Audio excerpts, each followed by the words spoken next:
Soy Adolfo Alvarado Belloso, nuevamente en el conversatorio virtual sobre temas procesales que la Academia Argentina de Derecho Procesal realiza como tarea de extensión para la maestría en Derecho Procesal de la Universidad Nacional de Rosario, de cuyas aulas se egresó nuestro invitado de hoy. Cursó la décima cohorte y lo tenemos hoy acá, Leonardo Bordenave, abogado litigante en el Foro Cordobés, magíster en Derecho Procesal por mi universidad, especialista en Derecho Procesal por la Universidad Nacional de Córdoba, en cuyas aulas también es profesor de Derecho Procesal. Leonardo hizo una tesis muy importante, fue publicada la tesis por un par de editoriales en la Argentina y en el Perú, sobre el tema medidas autosatisfactivas. Me pareció importante dedicarle una conversación al tema, porque esto ha venido hace algunos años a irrumpir el proceso, ¿no? A mí me hace recordar lo que en Francia en la época napoleónica se llamaba lettre de cachet. Eran órdenes policiales que irrumpían como un rayo y sin audiencia de nadie, con corte de una naturaleza de neto corte policial, echaban a la gente de la casa o de la parroquia o al marido de la casa. Se utilizaban con fines eminentemente políticos y hoy con fines jurídicos. Y yo personalmente me he preguntado si esto que habría de irrumpir, y se ha hecho eco, la doctrina nacional se ha hecho eco del tema, a tal punto que está consagrado como norma en un montón de códigos argentinos, si esta disrupción de este fenómeno llamado medida autosatisfactiva, me he preguntado si no es una ironía del destino que procesalistas se dediquen a romper la importancia y la importante rama del derecho procesal, del derecho que es el proceso, o si es simplemente una aventura que ha tenido éxito en el mundo del derecho. Y quiero que nos explique Leonardo, de dónde vienen, cómo nacieron y cuáles son las enormes implicaciones que esto tiene en el mundo jurídico de hoy. Mi querido amigo Leonardo, bienvenido a este conversatorio. Sos de la casa, ya más presentación no te hace falta. Te invito a que en esta hora que tenemos por delante nos expliques con mucho detenimiento qué es esto, que la gente en general no sabe, cree que es una cosa buena. Yo sé que es mala, pero también sé que ha venido para quedarse, ¿no? Lamentablemente ha venido para quedarse. Es importante que la gente sepa de qué estamos hablando cuando hablamos de medidas autosatisfactivas. Empecemos desde dónde, desde cuándo, desde dónde, cómo aparece todo esto, cómo irrumpe todo esto en el concierto procesal argentino.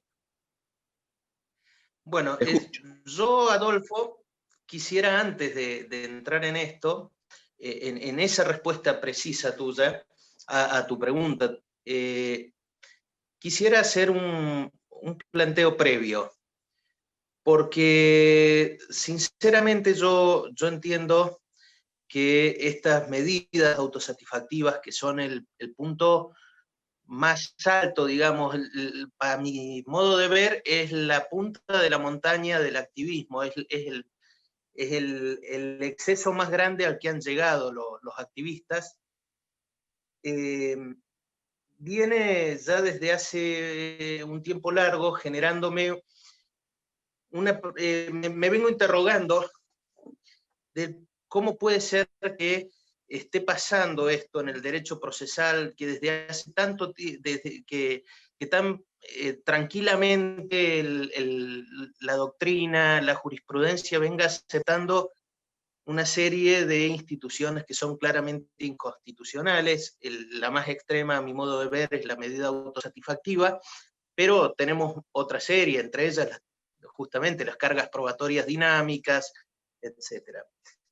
Y esto a mí me hace pensar en la necesidad de entrar analizando un hecho trascendental. y es que allá por la década del 30, en el 38, a modo de ejemplo, Adolf Baumbach, que era un jurista alemán nazi, proponía la eliminación del proceso civil y su reemplazo por los actos de jurisdicción voluntaria. Ya unos años antes, Anton Menger, que es el creador del procesalismo socialista, postulaba algo similar. En base, entonces, teníamos ya Oye, una época... un agregado, Menger de socialista, de nacional-socialista. Era el Sí, socialismo de la alemana, de Hitler, ¿no? claro, claro. Sí, sí, sí, sí. Ya desde ese punto se venía planteando la necesidad de eliminar el proceso civil. Y eso que fue trasladado, después se puede discutir si lo es o no el Código Procesal Italiano con una serie de figuras, pero un código que ha sido tachado por la escuela llamada revisionista del derecho procesal, de un código autoritario, que fue el que se trasladó como enlatado a América del Sur,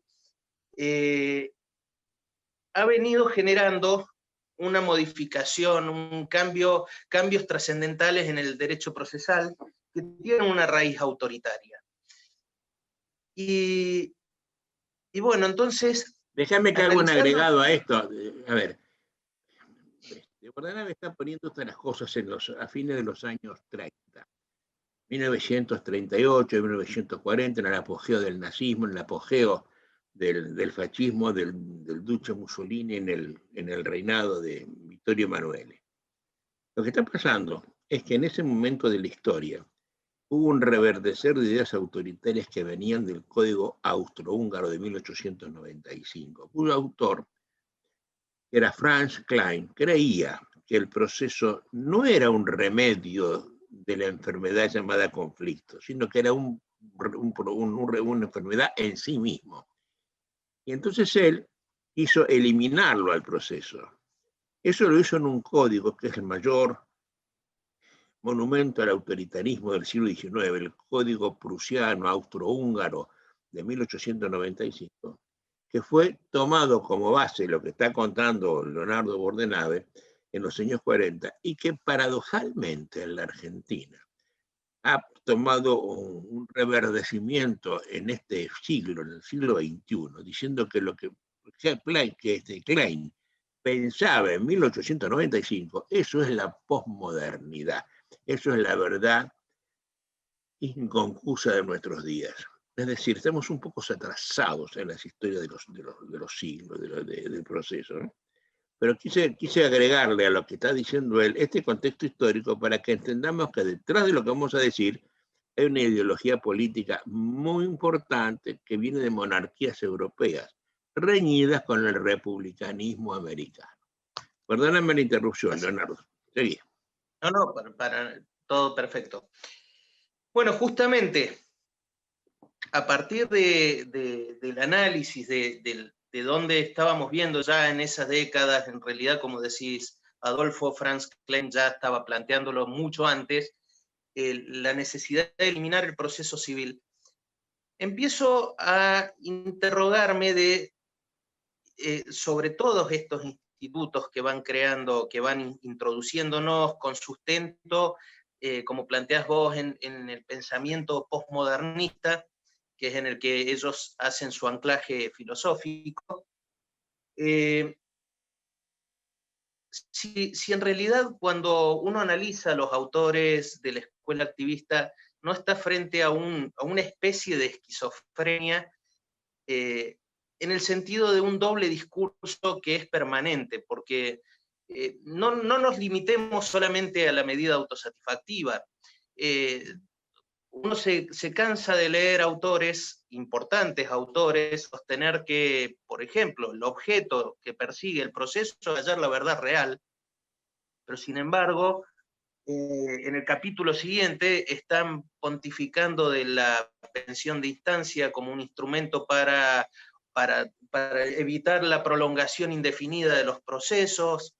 donde se habla de la necesidad de resguardar el derecho de defensa, pero se pontifica del abuso del proceso y la necesidad de sancionar las defensas abusivas, donde nos encontramos permanentemente un doble discurso. Por un lado doy, por el otro lado quito. Una clara incoherencia normativa. Exactamente. No solo una incoherencia, incurren permanentemente en autocontradicción los autores de esta escuela. Y así las encontramos a esas autocontradicciones también, ya lo vamos a ver más adelante, dentro de los fundamentos mismos de este instituto, ¿no? Porque ellos ya de por sí manifiestan que uno de los puntos más actuales, uno de los avances más importantes del derecho constitucional, que es el haberse reconocido la tutela judicial efectiva, pero se le reconoce esa tutela a criterio de ellos solamente a una de las dos partes y se le desconoce al otro. Es decir, estamos hablando siempre de un juego, doy a uno, no le doy al otro, pero mi discurso siempre va por el lado de que este derecho es de los dos, pero solo le voy a dar a uno, y no voy a violar con esto la Constitución.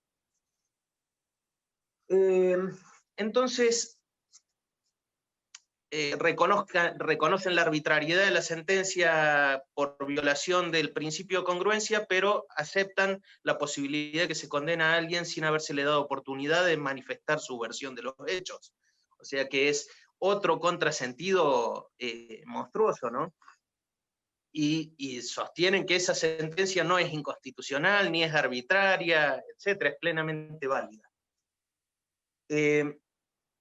Y esto me trajo a colación, preguntándome acerca de esto, un trabajo de un procesalista cordobés muy importante, fallecido ahora, que es Mariano Orbonés, que creo que lo conoces, Adolfo, lo conocías a Mariano.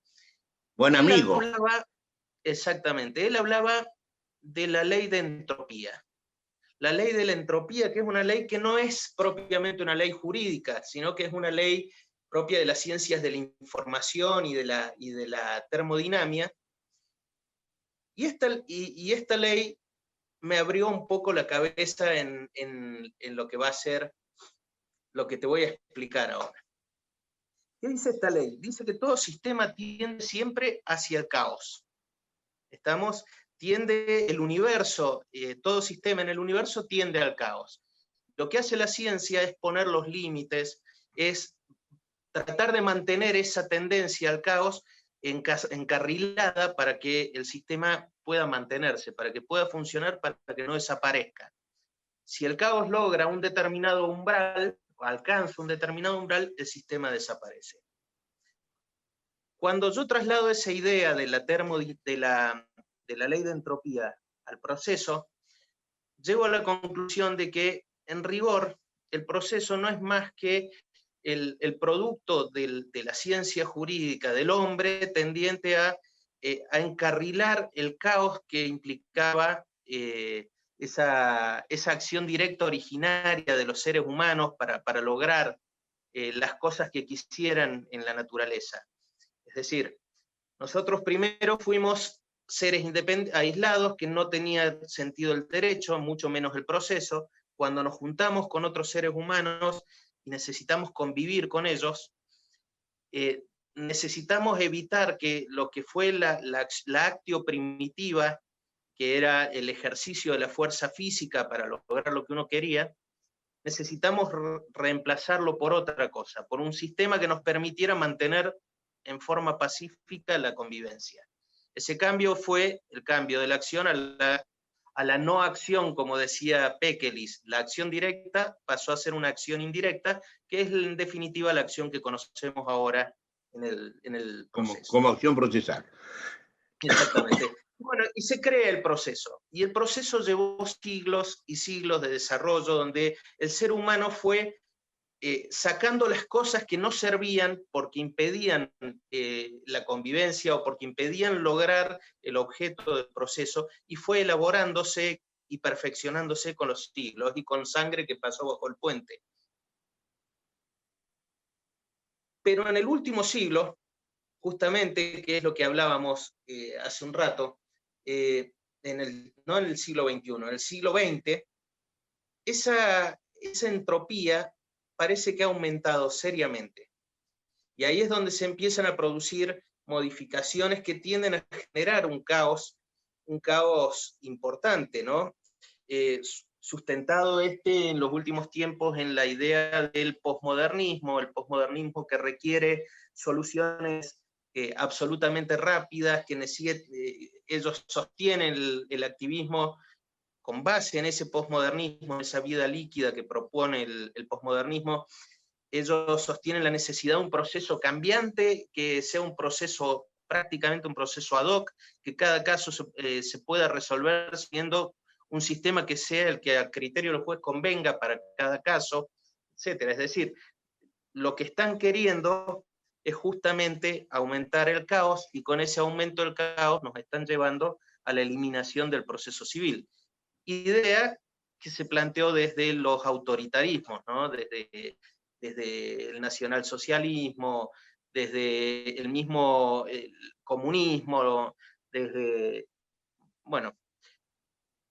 Y eso ha ido desarrollando figuras que nos han llevado a que autores como es el caso de Peirano y Chiappini hace unos años manifestaran el beneplácito de haber logrado el cuarto estadio del derecho procesal, el proceso de las posibilidades ilimitadas. El derecho procesal de las posibilidades ilimitadas que genera un proceso de posibilidades ilimitadas. ¿Qué nos lleva a eso? Nos lleva a un oxímoron casi, porque el proceso es, por regla, un límite. Eso es el proceso, es el límite.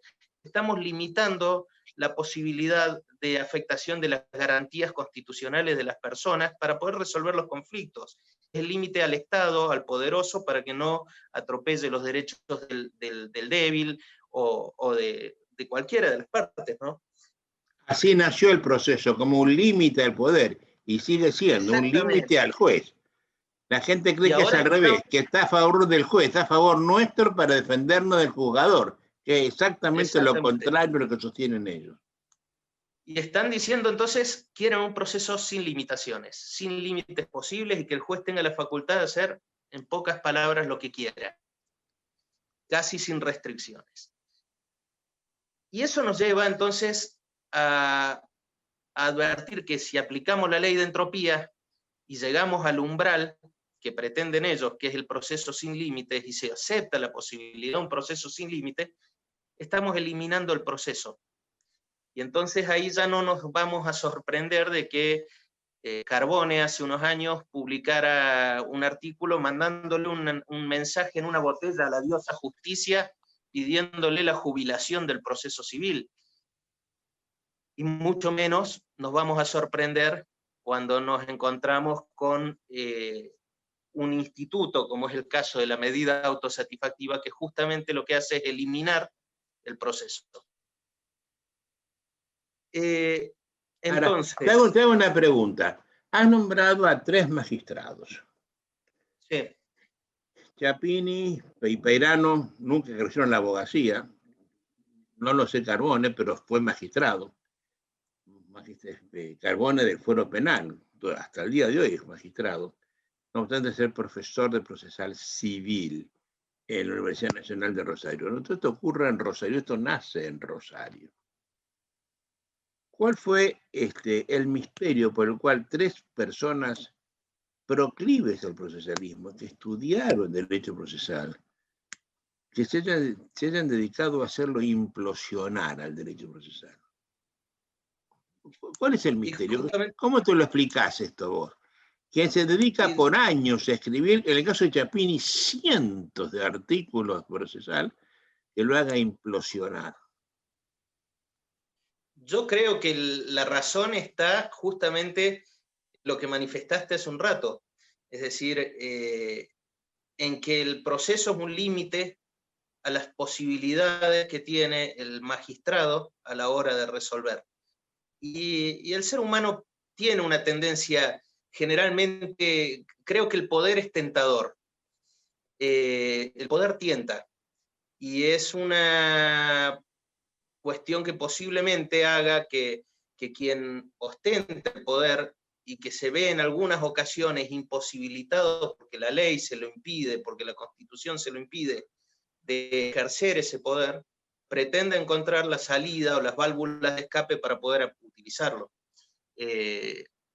Justamente, no es el juez el que puede ser víctima de la violación de las garantías constitucionales, en ese caso. Oye, esta pregunta que yo te he hecho está muy de moda, ¿no? Pero esto lo han hecho los procesalistas. Sin embargo, otros que se dicen procesalistas, tienen la alcurnia básica, por ejemplo, de Peirano, que es un doctor en Derecho con una importante tesis sobre los principios procesales. Hay otra gente que está importando de Europa las ideas argumentacionistas y ponderacionistas que vienen precisamente a eliminar también el proceso. Es decir, Vigo, por ejemplo, un respetable magistrado judicial santafesino también, establece que vía argumentación y ponderación hay que dejar de lado la norma. Si la norma no me gusta, pues la inaplico. Me manejo con principios, con reglas, permito que un principio derrote a otro. Les encanta la palabra derrotado. Y entonces la norma, bien gracias, la dejan de lado. Y se manejan con puros principios. Este principialismo jurídico desde la rama filosófica ha venido a ser respecto del proceso la misma implosión que los procesalistas han hecho con estas otras cosas de la congruencia flexible, de la autosatisfacción, etc. Es el tema de la hora, ¿eh? Está en todas partes esto, no solamente en la Argentina. Lo estamos viendo. Estamos viendo. Estamos viendo, ¿no? Estamos viéndolo con un código civil y comercial que en algún sentido casi empieza con sus primeros 18 artículos estableciéndonos todo un derecho sustancial de principios. Pero... A ver, me estás mandando una cosa. Vos sos cordobés y Córdoba ha tenido siempre la mejor juridicidad. Es innegable que de Córdoba ha salido la flor innata de la juridicidad argentina, ¿no? La Universidad Nacional de Córdoba es la más importante del país en su extensión histórica.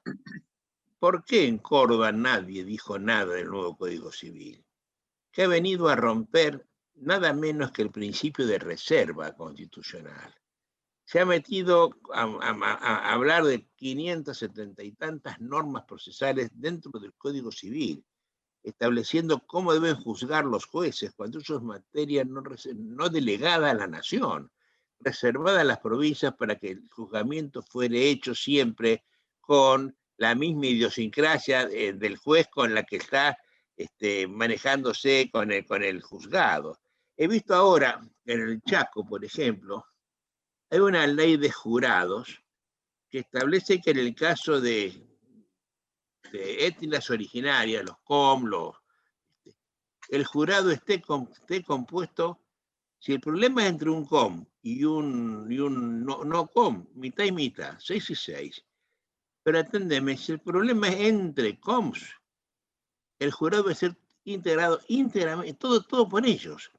Es decir, en Chaco se están dando cuenta de la importancia de que el juzgador hable la misma lengua, piense lo mismo, tenga la misma idiosincrasia que el juzgado. En Perú, Guido Aguila logró imponer en su momento que los jueces que tenían que ir a sectores peruanos donde se hablaba preferentemente el aymara o el quechua, tuvieran que hablar el quechua o el aymara como lengua nativa, porque si no, no pueden entenderse con cuánta gente que no sabe hablar el castellano. Y sin embargo, acá estamos haciendo todo lo contrario. Y yo no oí ninguna voz cordobesa que se levantara contra el Código Civil. Bueno, vos sabés que en rigor hubo desde desde el lado de la magistratura, desde el lado obviamente que hubo análisis y el análisis fue favorable al Código Civil y Comercial, pero porque también viene vinculado a algo de lo que hemos estado hablando, es decir, hay intereses de por medio. El Colegio de Abogados, justamente un amigo en común que tenemos, que es el caso de González Castro, él intentó levantar la voz. y le dieron algún tipo de auditorio, pero muy poquito, muy chico. La verdad es que no hubo posibilidades, porque tampoco se dio la posibilidad en Córdoba de salir a atacar el código.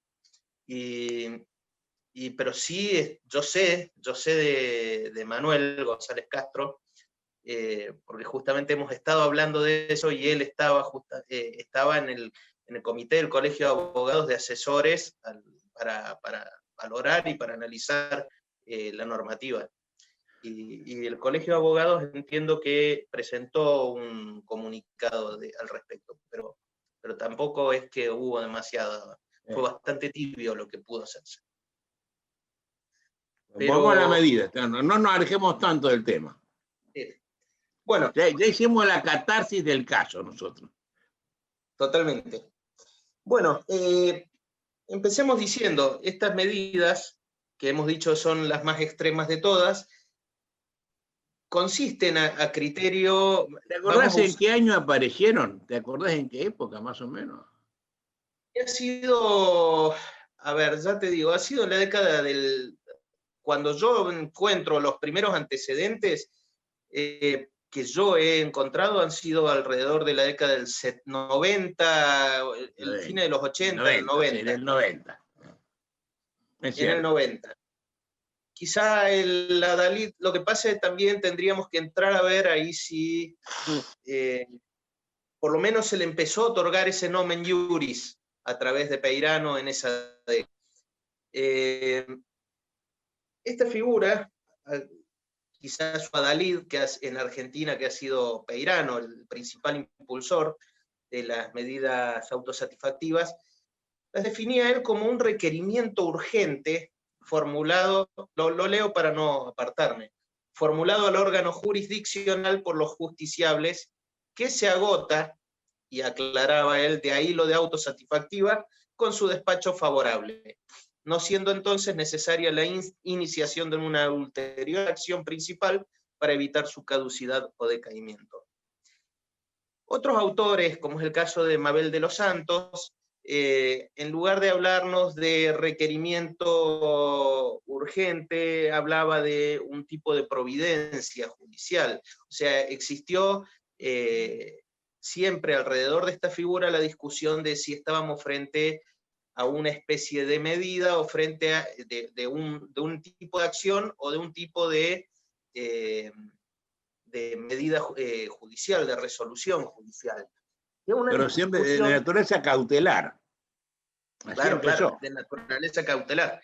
Y de hecho, es la misma discusión que se dio originariamente, que manifestaba Calamandrei en materia cautelar, cuando decía, se discute si es una providencia, si es un tipo de acción, etcétera, etcétera. Es una discusión antigua y que en rigor no sé si tiene tanta trascendencia a los fines de analizarlo.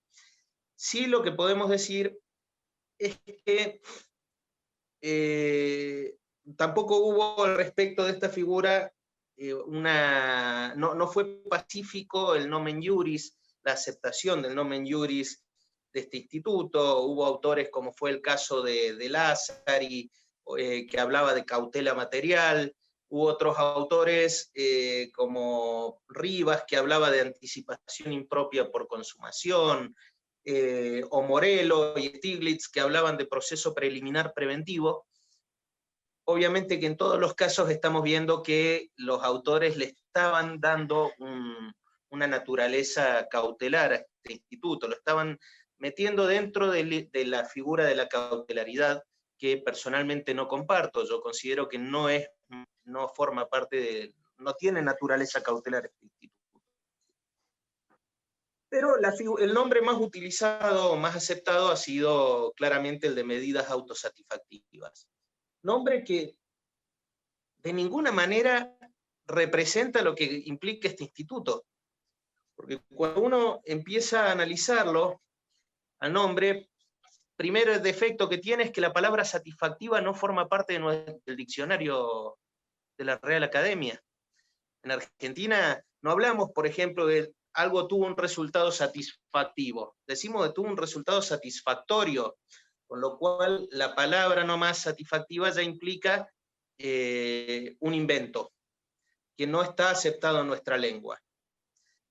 En segundo lugar, si pudiéramos aceptar esta idea de satisfactiva como resultado de satisfactividad, la idea de satisfactividad nos remite a que algo o alguien pueda lograr lo que quiere por sí mismo, pueda satisfacer la pretensión por sí mismo, lo cual excluye la posibilidad de que hablemos de que es una petición a un juez para que el juez resuelva algo. Yo estoy logrando lo que yo pretendo, y por eso es que es autosatisfactivo. Si aceptáramos, sería autosatisfactorio en este caso. Y entonces nos preguntamos si en nuestro derecho existen instituciones que sí puedan tener esa característica. Y sí las hay. La hay, por ejemplo, en la defensa extrajudicial de la posesión y de la tenencia, o la hay en la legítima defensa del derecho penal, o incluso en un instituto también, una figura que es inconstitucional, que está prevista en el 92, en el artículo 92 de la Ley de Procedimiento Fiscal, que habilita a los agentes fiscales a solicitarse a sí mismos y trabar las medidas cautelares que consideren pertinentes en el marco de una ejecución fiscal. Pero son los únicos supuestos, y esta idea de la medida autosatisfactiva no está dándonos, no nos permite incluir dentro de la autosatisfactoriedad esa posibilidad. Es decir, No, acá se llama es la autodefensa de las primeras bolillas de derecho procesal. Claro, Cuando exactamente. Cuando el Estado no va a llegar a tiempo, yo me defiendo en la posesión. La legítima defensa penal, con una fuerza igual, etcétera, ¿no? Exactamente. Eso sí nos habilitaría a decir, che, esas defensas sí forman parte de una idea de, si se quiere, si se pudiera admitir la idea de autosatisfactividad, listo, nos dan una idea de autosatisfactividad. Pero no cuando es necesario el concurso de un juez, de un tercero, para poder satisfacer la pretensión esgrimida por la parte. Pero sin perjuicio de eso, podríamos decir que vamos a aceptarlo, aceptémoslo al nomen iuris que le ha dado la mayoría de la doctrina, para que podamos comprendernos todos cuando hablamos, y para que cualquiera perdóname, que le dio Peirano, ¿no? Y que le aceptaron el resto. No es que le dio la mayoría, que aceptó la mayoría, que es cosa distinta. Vos sabés, Adolfo, que hace tiempo leí un artículo que eso podría llegar a dar una explicación, que es interesantísimo, un artículo de Calamandrei, donde Calamandrei exhortaba, si te lo puedo, te lo leo, y eso puede llegar a ser la explicación de por qué se aceptaron todos estos autores han ido aceptando estas ideas, el nomen, el instituto, etc. O lo dejamos para después lo decimos. Bien. Pero él manifestaba que el problema que tenemos en la ciencia jurídica es que, y que por eso es esencial que tengan un gran respeto los juristas cuando elaboran teorías y cuando plantean soluciones, es que muchas veces los errores, concluye la idea diciendo muchas veces en nuestra ciencia, los errores del presente terminan siendo las leyes del futuro. Eso como consecuencia del repetir. Acá hubo alguien que dijo medida autosatisfactiva, 2 o 3 autores dijeron está fantástico, y el nombre se puso de moda y ya la medida autosatisfactiva llegó para quedarse. Y es algo que pasa normalmente. Pero bueno, en definitiva, este instituto tiene algunas características que debemos analizar. En primer lugar, como dijimos en la definición de Peirano, una de las características esenciales es que nunca se despacha de oficio, es decir, nunca es de oficio la resolución autosatisfactiva o la providencia, sino que siempre son a pedido de una parte. Lo cual tiene un mínimo de razonabilidad. Impide sí, que el juez se meta en la vida de los demás, no copie exactamente la del comisariado francés del año de 1838, ¿no es cierto? sin perjuicio de eso, el problema es que generalmente cuando uno da la mano muchas veces se toma del codo. Y así como la jurisprudencia y la doctrina que las receta manifiesta expresamente que la interpretación tiene que ser extremadamente restrictiva, cuáles son los requisitos del riesgo, el riesgo cierto, concreto, la cuasi certeza del derecho, hay jurisprudencia que ha ido por cualquier cosa. Acá incluso era entendido alguna jurisprudencia o uno de los requisitos establecidos por algunos autores era que estuviera en riesgo el derecho a la vida o alguno de los derechos liminares de las personas, pero a mí me ha tocado recurrir en un recurso, me contrataron para que hiciera un recurso extraordinario federal, en un caso donde condenaron autosatisfactivamente a una empresa a pagar daño emergente. Una Daño locura. emergente, es decir, está bien, había una cuestión de salud, pero la persona lo había pagado ya eso. Estaba hecho, había operado un año antes, estaba en recuperación y lo condenaron autosatisfactivamente a esta persona, inaudita parte. Entonces, por ahora, en principio es a petición de parte, pero nada me garantiza que en el futuro no se le ocurra a alguien decir que es menester también que los jueces lo puedan despachar de oficio. De hecho, si uno se pone a pensar que el Código Civil y Comercial establece la tutela preventiva y que habilita a los jueces a disponer medidas en materia de prevención de daños y de hacerlo de oficio, y que a continuación de habilitar esa posibilidad de los jueces, también se introduce la figura de la acción preventiva y gran parte de la doctrina considera que ahí se ha habilitado la medida autosatisfactiva. El paso de la medida autosatisfactiva de oficio por el juez y a petición de parte es muy cortito. Entonces, yo no sé hasta dónde no puede pasar en el futuro que a algún iluminado se le ocurra que los jueces lo pueden despachar de oficio y se acabó. Déjame que yo haga una explicación acá técnica para que nos esté escuchando y no entienda el tema. En la perversión de lo que está contando Leonardo Bordenave, es que a esto se le ha dado, se ha hecho una conjetura explicativa del tema diciendo que la satisfactividad es una medida cautelar. Es una precaución. En verdad, el proceso cauto, como lo llamaría Richard Haddam, siempre es un accesorio de un principal.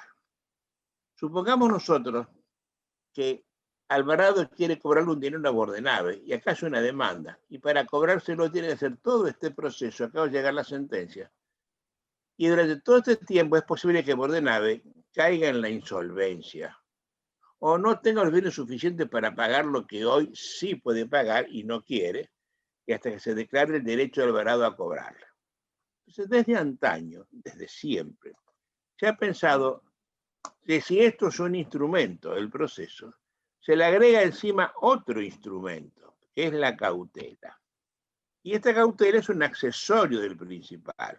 Esta cautela quiere decir que yo al principio, previendo que al final puedo no llegar a cobrar la plata que yo estoy demandando y aún no tengo derecho cierto porque no tengo sentencia al respecto, afecto un bien determinadamente, un embargo preventivo, por ejemplo, y cuando llega al final del pleito y lo gano, este bien embargado lo saco a la venta y entonces con el subproducido me cobro. Y esto es la cautela. La medida cautelar requiere siempre de un proceso principal. Si esto se cae también esto. Por tanto, esto hace a la hermandad. Están siempre unidos. No hay cautela sin proceso principal. Y el efecto principal de la cautela, la característica principal, es que si acá hay audiencia previa, es decir, antes de condenarlo al demandado se lo escucha, en la cautela no se lo escucha. Porque si yo en mi pleito con Bordenave le digo, ¿qué opina usted de que Alvarado lo embargue el auto? Me hace desaparecer el auto. Esto hace a la naturaleza misma de las cosas. Entonces, en la cautela no hay aviso previo, no hay la audiencia previa del embargado. Entonces, esto es audiencia previa y esto no. La perversión que está demostrada, de la cual está hablando Leonardo, es que a esto le dan el nombre de cautela. Y esto, una vez que se logra el embargo o la medida que fuere en lugar del embargo, esto se cae y permanece solamente la cautela. Esta es la autosatisfactividad. No tiene un proceso en el cual se sienta, se apaña, acompaña. Esto se va. Y al no haber proceso se terminó, y se terminó. Pero se terminó ese de cautelar sin ser cautelar. Esto lo que está mostrando es que vía aparentemente cautelar se hace un anticipo de una sentencia sin la audiencia previa de la parte que va a estar afectada. Esto es terrible, porque la humanidad ha luchado siglos de sangre, sudor y lágrimas para lograr esa audiencia previa. Y hoy, autosatisfactividad mediante, escuela rosarina mediante, se le hemos quitado. Esto se llama autosatisfacción porque se autosatisface. No requiere del proceso principal que ordene el final de la precaución. Y la precaución se convierte en la pretensión principal. Y esto es lo que está diciendo usted, Leonardo, es inconstitucional. Claro, ahí, Adolfo, de hecho, cuando hablamos de que se autosatisface con un agregado, ¿qué es lo que autosatisface? Lo que satisface es la pretensión del actor. El demandado nunca tuvo oportunidad de esgrimir su pretensión. Es decir, que se está obviando o se está eliminando en esa autosatisfactividad a una de las dos partes del proceso. Y se le está condenando sin juicio previo, que es justamente la garantía, una de las garantías constitucionales. La máxima, ¿no? La máxima. Nosotros, claro. Oye, pero a ver, acá lo que agregaron es que el interés privado del demandado, el interés constitucional defensivo del demandado, hoy sancionado con la autosatisfactiva, no tiene merma alguna, porque siempre se le permite apelar la decisión recaída sin su consentimiento.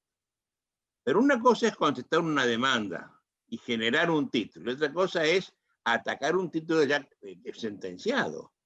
Una cosa por el abogado técnico es contestar una demanda y dejar todo para adelante, otra cosa es impugnar un acto ya realizado, con plazos preclusivos cortos, con medidas que sean autosuficientes, con una regla que se llama no reformatio impeius, que está prohijando una determinada solución al caso. Es decir, no es razonable lo que están sosteniendo a la luz de la Constitución. Y con la imposibilidad de refutar hechos, porque lo que uno está, cuando uno apela a una sentencia, es atacar los fundamentos de la sentencia. Lo está discutiendo ya no contra la contraparte, sino en rigor contra el juez. Mientras que la atestación de demanda en el trámite de primera instancia, uno discute con la otra parte, refuta hechos, acredita posiciones, acredita hechos invocados por uno, etc. Y la otra alternativa que se le da es la de recurrir e ir por un juicio de conocimiento posterior, ya sea ordinario o abreviado, según como lo establezcan las legislaciones específicas. Pero eso también tiene una grave violación de los derechos de la parte, porque empezamos, en primer lugar, empecemos por lo más básico. Lo que se quiso con la medida autosatisfactiva fue garantizar el derecho del pobre actor que siempre tiene razón, porque ese es el trasfondo en esto. Uno lee a Luis Guilherme Marinoni, que es uno de los defensores en Brasil de esta medida, y Luis Guilherme Marinoni manifiesta expresamente: acá hay que darle una herramienta a los pobres actores que siempre tienen razón. Y el demandado es demonizado. El demandado lo único que quiere es impedir que se haga justicia, es obstruir el desarrollo del proceso. Entonces, lo eliminemos, le traslademos la carga de defenderse en otro proceso a ese demandado que no tenía razón, pero con una disminución importante. El actor, en el primer juicio, hubiera tenido la posibilidad de cautelar su derecho, de cautelar la posibilidad de ejecutar su derecho. El demandado, en el juicio de conocimiento posterior, no podría hacerlo porque tiene una sentencia en contra, con lo cual ya no habría nunca posibilidad de acreditar los extremos propios de una medida cautelar. Y con otro agravante, que es: el actor en la medida autosatisfactiva no necesariamente presta contracautela. Y las medidas muchas veces dispuestas son imposibles de retrotraerse. Por ejemplo, una medida típica podría ser el habilitar a un deportista a ir a competir a las Olimpiadas. Pero si ya se lo habilitó y ya viajó a las Olimpiadas, no se puede volver atrás con ese derecho. Y si no hubo contracautela y es insolvente, quien tuvo que hacerse cargo de cumplir con la autosatisfactiva no va a tener posibilidad de resarcirse del perjuicio que le ocasionaron. Y no lo va a poder hacer porque no tiene fondos, no va a poder trabar medidas cautelares. Y hay otra cuestión vinculada a la carga de la prueba, y que es importante en este segundo juicio. Porque supongamos que yo soy sujeto pasivo de una medida autosatisfactiva, fui condenado, no impugné, sino que voy por el juicio posterior, supongamos juicio ordinario posterior. Para poder despachar la medida autosatisfactiva, el juez necesitaba cuasi certeza de derecho. Es uno de los requisitos esenciales. Y posiblemente, y en el segundo juicio, para poder yo desvirtuar la autosatisfactiva, que fue despachada anteriormente, voy a tener como carga probatoria la de acreditar la falsedad de los hechos invocados por el actor. Y si no logro acreditar la falsedad, por régimen de carga probatoria, tendría que rechazarse mi demanda posterior, ¿no? El juicio ordinario posterior de repetición mío. Pero posiblemente no logré demostrar fehacientemente la falsedad, pero sí logré poner en duda el derecho invocado por el actor en la primera demanda, en la demanda autosatisfactiva. Con lo cual, de haber tenido en cuenta esa situación el juez en la autosatisfactiva, no la tendría que haber despachado. Y no me hubiera colocado a mí en la necesidad de acreditar fehacientemente la falsedad de los hechos al momento de defenderme en el juicio posterior, sino que yo solamente hubiera necesitado demostrar que estábamos frente a una situación de duda, que tornaba inadmisible la medida autosatisfactiva. Pero supongamos que el juez todo esto lo ha manifestado con un carácter magistral García Montaño, en una serie de conferencias donde se discutió entre activistas y garantistas. Supongamos, dice García Montaño, que el juez decide... Escuchame, para aclaración, hablamos de Carlos Tristán García Montaño, que tiene un conversatorio propio en este ciclo de conversaciones. Perfecto. Y él manifiesta, supongamos que el juez, en lugar de aplicar las cargas probatorias, decide darme la razón a mí, porque logré demostrar la duda respecto de la situación, pero no logré demostrar la falsedad de los hechos, pero sí poner en duda, y vuelve atrás con la medida autosatisfactiva, la retrotrae, la deja sin efecto. Ahí estamos hablando de una resolución que sería manifiestamente arbitraria, porque justamente se aparta de las reglas de la carga probatoria. Entonces lo coloca a la víctima de una medida autosatisfactiva, la coloca siempre en situación de indefensión, o al menos la coloca en una situación que, si no es totalmente de indefensión, por lo menos no es igualitaria respecto del pretendiente. Yo quiero contarte, como ejemplo de lo que estamos hablando, esto ha tenido un auge inusitado en la jurisprudencia argentina. A la gente le ha gustado mucho esto de condenar sin oír a la parte contraria, ¿no? Qué bueno si yo tengo una sentencia en 24 horas a mi favor, qué malo si la tengo en mi contra, ¿no? Yo recuerdo un caso, me tocó intervenir en esto, donde un juez echó de su casa al marido autosatisfactivamente. Es decir, le impidió al marido la entrada a su casa familiar, por la razón que fuere. Le habían hecho un problema de lesiones, de género, no sé. Y cuando él llegó a su casa esa noche, que ya tenía la cerradura cambiada, se encontró con su mujer y su amante, del lado de adentro, haciéndole pito catalán al que estaba afuera. Entonces él desde afuera, tirándole maicitos a la puerta, otra cosa no podía hacer. Yo que buscar ir a un hotel a dormir, buscar un abogado para demostrar todo lo que había pasado. Y a empezar ese pleito que vos decís, que le puede durar toda la vida, pero él desde afuera, ¿no? Esto se presta a este tipo de cosas. Y algo más, criticado una vez a un juez amigo mío, había un testigo de Jehová internado en un sanatorio de acá de la ciudad de Rosario, y había que hacer una transfusión de sangre o se moría.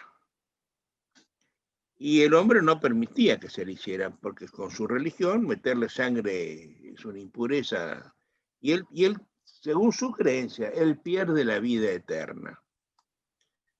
Y el médico tuvo miedo de tener una responsabilidad. Y entonces demandó a un juez que autosatisfactivamente, en definitiva, le permitiera no hacer una transfusión de prepo. El caso es claramente no justiciable. ¿Qué tiene que haber la justicia en un caso como este? Sin embargo, al juez le encantó. Se tomó un taxi, fue al sanatorio, fue a verlo usted es fulano, yo soy fulano, usted es testigo de Jehová. ¿Sabe que si tiene una transfusión, se va a morir? Sí lo sé.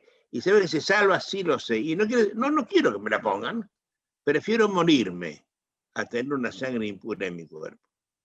Entonces se fue, le bendijo el suicidio al hombre. Con lo cual le dio una aparente vil de inmunidad, de indemnidad al médico para no meterle de prepo la transfusión al que no quería recibirla. Esto es claramente no justiciable pero hace que estas cosas aparezcan en el terreno de la realidad fáctica. Entonces, el marido cornudo que ve al amante de su mujer adentro de su casa, el que se quiere morir, y los jueces le llevan a la punta estas cosas. Con olvido de la Constitución, ¿no? Yo siempre digo, yo fui juez tantos años de mi vida, hice muchos juramentos en tantos cargos judiciales, de 7 juramentos diferentes en el Poder Judicial, con cargos diversos. Y yo siempre digo, al ser investido de cada cargo, juré respetar y observar, y hacer respetar y hacer observar la Constitución Nacional y las leyes que sus consecuencias se dictan. Nunca juré hacer justicia en el caso concreto. Nunca juré buscar la verdad en el caso concreto. Juré respetar la Constitución. Y todo lo que aspiro es a no ser perjuro. Esta gente, ¿qué hace? En homenaje a la justicia, en homenaje ¿a qué van a bendecir un suicidio? Así es. Así es. Vos conocés casos de esto, por supuesto. En Córdoba habrá miles de casos de esto. Hay miles de ese tipo de casos. Hay casos por todos lados. De hecho, los mismos casos que citan quienes defienden este instituto, uno advierte monstruosas resoluciones que son absolutamente monstruosas. Adolfo, ¿vos alguna vez supiste mencionar un caso que ese a mí me causa gracia, nunca me lo pude olvidar, el del canillita del diario La Razón, creo que era La Razón, en el terminal de Retiro? Son cosas que... No le dejaban regalar el diario, perdón. La Razón no podía regalar el diario porque Canillita decía que él no podía cobrar la comisión de venta. Sí, y autosatisfactivamente condenaron a no hacerlo. El caso de Quesita Peirano, que es bastante parecido al que manifestaste de este hombre que fue excluido de la casa. En este caso, Peirano solía citar un caso de una directora de una sociedad anónima que fue removida y que le impidieron ingresar a la sociedad. Los socios le impidieron ingresar a la sociedad, y Peirano dice que gracias a la medida autosatisfactiva al día siguiente se le habilitó el ingreso a la sociedad, y la medida fue tomada inaudita parte, y de repente uno se plantea, ¿y qué pasaba si la exclusión no fue consecuencia de que fue descubierta robando? Ni siquiera se le permitió a la sociedad acreditar la razón. Es que hubo un caso así. Los socios lo echan al socio administrador por ladrón y lo pusieron de vuelta en su cargo judicialmente, al gato de despensero. Fue una cosa de loco. Así es. Oye, a ver, nos están quedando pocos minutos y quiero ponerle algo, parar mientras en una cosa. Lo primero que se le criticó a esto al principio, yo fui uno de los críticos, fue que no había audiencia. Es decir, que acá no había una cautela propiamente dicha, que se escondía un anticipo de sentencia sin audiencia previa. Entonces, el propio Peirano y alguna de la gente que lo sigue, empezaron a dar una audiencia breve. A ver, con audiencia del demandado, venga pasado mañana, por 48 horas, una vista de 2 horas, lo que fuere. Pero yo siempre digo que cuando eso pasó, de verdad, la autosatisfactiva desapareció. Armaron un proceso acorde con la necesidad que dice el juez que tenía el actor. Pero para eso hay tipos procedimentales. Está el juicio verbal en Córdoba, está el juicio sumarísimo en Rosario, hay un montón de trámites pequeñitos. Pero mira cómo se sigue rompiendo la igualdad defensiva de las partes. Yo como actor tengo todo el tiempo del mundo para pensar cómo demandarte a vos autosatisfactivamente. Y a vos después te da 2 horas para defenderte. O 24. O 48, que da lo mismo. Porque vos tenés que ir a buscar contranotificación en horas, durante las horas inhábiles. Tenés que buscarte un abogado que te atienda y que quiera ir al tribunal un sábado por la noche. Es decir, no se arregla el problema con la audiencia previa. Lo que hay que hacer es buscar un tipo procedimental que sirva al efecto, y siempre hay uno. De 10 días, Totalmente. 15 días. No hay nada que va a solucionarse en 2 horas, ¿no? Salvo el problema del testigo de Jehová. Y lo peor de todo esto es que no existe ningún tipo de caso que no encuentre, como decías recién vos, Adolfo, que no encuentre encastre en algún instituto jurídico constitucionalmente reconocido como constitucional,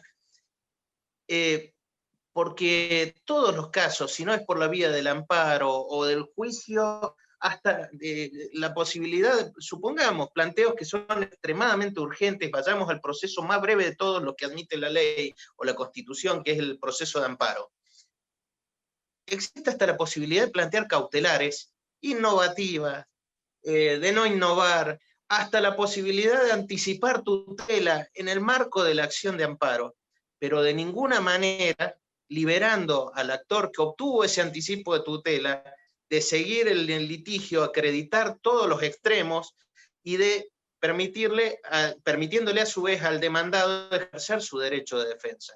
Es decir, en ese punto, yo desde hace tiempo he sostenido que las autosatisfactivas son manifiestamente inconstitucionales porque justamente se termina el juicio con la resolución y no sigue adelante el proceso, el hecho de no ser cautelares, el hecho de justamente de no ser accesorias de otro proceso que tiene que seguir, es el que las transforma en manifiestamente inconstitucionales. Oye, Yo sí Leo, he acabas de sostenido, poner la palabra amparo. sí, Esa es la salida. La salida claro, es el amparo, ¿no? Pero quiero recordarte, vos venís de una familia, de antigua familia judicial, en los años 60, 70, 80, 90, hasta en el 2000, propiamente dicho, la palabra amparo para los jueces era mala palabra. sí. Era un amparo y el juez le hacía una Verónica, lo dejaba pasar. Era Yo, el recurso heroico, ¿eh? era un recurso heroico. Era un recurso heroico. Yo empecé a hablar, los jueces tienen un miedo pánico al amparo. Yo hablé un día del ius coerpeandi. ¿Con qué se resuelve un amparo con un ius coerpeandi? El hecho del cuerpo a un lado es el que vaya no sé a dónde. Ocurra donde corresponda, agota la vía administrativa. Había 1000 cosas para decirle que no. Y ese terror cerval que tenían los jueces al amparo, no lo han tenido la autosatisfactiva. Al ¿No? revés. Aquellos decían no, no, antes que nada. Acá, sí, quizás, tal vez, y le dan, tiene una amplitud de criterio. ¿Qué pasó ahí? ¿Qué compraron? ¿Qué pasó? Pasó el crecimiento, creo que el desarrollo de la teoría de la tutela urgente, de la tutela judicial efectiva como la cumbre de la garantía del debido proceso. De repente el debido proceso pasó a dejar de ser integrante, perdón, a ver, dejó de integrar como el elemento más importante del debido proceso la defensa en juicio y la imparcialidad del juez, y se transformó de repente en tutela judicial efectiva, que implica el dictado de sentencias urgentes, rápidas, y siempre pensadas por estos doctrinarios en la cabeza del actor. Nuevamente insisto, se olvida que la tutela judicial efectiva también garantiza al demandado, que también tiene derecho a recibir su respuesta jurisdiccional en breve tiempo, en tiempo razonable, etc. Sinceramente, si uno piensa qué pasó, creo que se compró una propaganda, se compró la demagogia, fue muy bien vendida esta figura y la Constitución, quizá cuando amplió la figura del amparo, lo abrió con el tema de también con el 75, inciso 22, dándole jerarquía constitucional a los tratados internacionales, permitió que se le perdiera un poco el miedo a este instituto. El amparo dejó de ser una excepción, pasó a ser una regla. El amparo se usa ahora por algunos, para cualquier cosa, para discutir las notas en una escuela. Pero por el otro lado, yo me sorprendo cuando he leído a algunos juristas que hablando del amparo dicen que tiene que ser última ratio, de carácter excepcional, pero aceptan la autosatisfactiva. Y uno, la verdad es que se queda sorprendido porque el amparo es una figura constitucional y si se cumple con los requisitos es la forma de lograr una resolución en tiempo oportuno, incluso con la posibilidad habilitada de las cautelares dentro del mismo, pero aceptar autosatisfactiva no le encuentro ninguna razón. Es algo que a mí me sorprende malamente. Yo en algún momento, mi duda fue siempre si esto era esquizofrenia de la doctrina o un plan maestro tendiente a extinguir el proceso, que es algo como lo que empezamos hablando en esta conversación. Es decir, yo en algún sentido sospecho que es esquizofrenia, o quiero creerlo, porque eso nos daría la posibilidad de que hablemos de buena fe, que no hablemos de mala fe. Pero por el otro lado, cuando yo leo a Peirano que dice que si uno desea un proceso eficaz debe correr riesgos, y los riesgos son violar el debido proceso, me doy cuenta de que en realidad hay un plan atrás de esto. Es decir, lo que se quiere es rapidez y no se quiere el proceso que se había logrado con tanto sufrimiento. Se quiere eliminar el proceso, lo quieren jubilar, entonces me traslado al otro lado y digo, en todo esto hay un plan. Mirá, una cosa que me resulta, hace un rato planteaba, lo que estuvimos hablando, quería traer a colación, y es vinculado a las medidas anticautelares. Cuando yo mencioné a Luis Guilherme Marinoni, hablando de que el pobre actor siempre tiene la razón y hay que darle una solución, bueno, ahí quería aclarar el tema de la medida anticautelar. La medida anticautelar, para el que no lo sepa, es una modalidad específica de autosatisfactiva, en virtud de la cual lo que vienen pretendiendo ahora introducirnos con esta medida es la posibilidad de que quien prevea con un grado de cuasi certeza la posibilidad de ser demandado en un litigio y de que el actor vaya a trabarle una cautelar excesivamente dañosa, teniendo posibilidades de resguardar sus derechos, sin afectar tanto, sin provocarle un perjuicio tan grande, puede solicitarle al juez justamente que ordene autosatisfactivamente la prohibición de la traba de esa medida cautelar excesivamente perjudicial, a cambio de otra medida que a criterio del juez resguarde también el derecho del actor. Yo considero que esa medida anticautelar que están proponiendo es justamente la prueba fehaciente de una de las más grandes falacias en que incurren quienes defienden las medidas autosatisfactivas. Volvemos.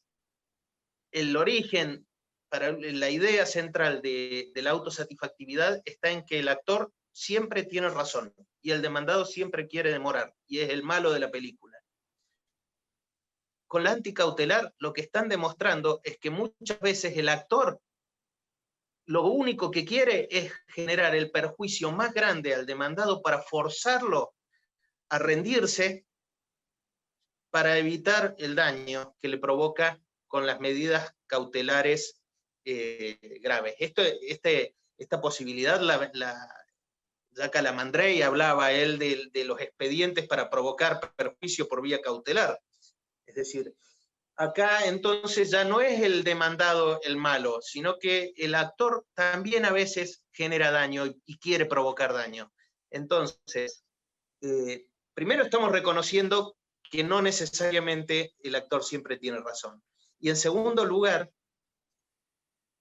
me pregunto, si vamos a seguir inventando, vamos a inventar entonces la medida autosatisfactoria, autosatisfactiva, para que autosatisfactivamente yo pueda disponer que no me puedan meter una autosatisfactiva cuando creo que pueden plantear una demanda autosatisfactiva, y podemos seguir, o sea, la locura, la imaginación nos puede llevar a cualquier lado, y donde ya no tenemos límites, nos vamos a quedar, en cualquier momento nos vamos a quedar sin el proceso, y tenemos que salir a defenderlo, porque la verdad que nos ha costado mucho a los seres humanos lograrlo.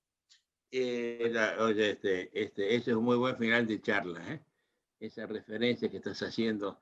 Bueno, sabés que en estos momentos estamos hablando de una anticautelar en una provincia argentina para evitar no sé qué cosa, ¿no? Una cuestión política. Hemos llegado a la locura de judicializar anticautelarmente lo que fue claramente no justiciable, ¿no? Oye, me encantó la charla de hoy. Me parece que fue muy productiva. No agotamos el tema, nos quedamos en qué son nada más, no hemos dicho todo lo que hay que decir del tema. Hay un libro para esto, ¿no? Pero me parece que hemos puesto el dedo en el avispero. Hemos mostrado que esto es inconstitucional, que va contra la lógica de la defensa en juicio, y muestra una vez más las incoherencias internas que están en el pensamiento activista. Así que, mi querido amigo, te agradezco la charla de hoy. Siempre sos bienvenido en esta casa. Un placer haber hablado con vos nuevamente y esta posibilidad que me das, un orgullo y un gran gusto haberla tenido esta conversación. Un abrazo fuerte, Leonardo. Hasta muy pronto. Nos vemos, Gracias. Adolfo. Hasta luego.